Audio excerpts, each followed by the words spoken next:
Hello guys, welcome back to the HardReset.Info channel. Today I'm going to tell you what to do if only one earbud is working in your ASUS ROG Cetra SpeedNova.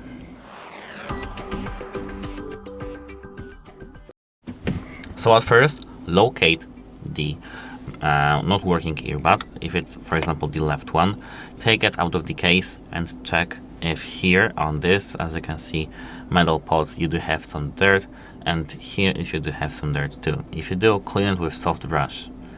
If you don't, place it back again and check if it charges.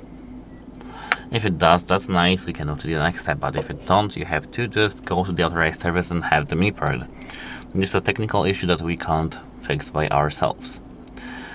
And apart from that, what I do recommend doing, if it's charging but does not work, we have to turn on our device, go to settings, connect devices, tap current preferences, Bluetooth, disable Bluetooth, and enable Bluetooth back again in 20 seconds. This will definitely fix our issue.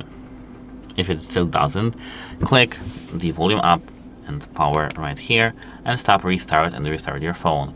If it still doesn't work after the restart, you have to contact the device support because your device is just broken and you need to have them repaired. That's it, hope it helps you and goodbye.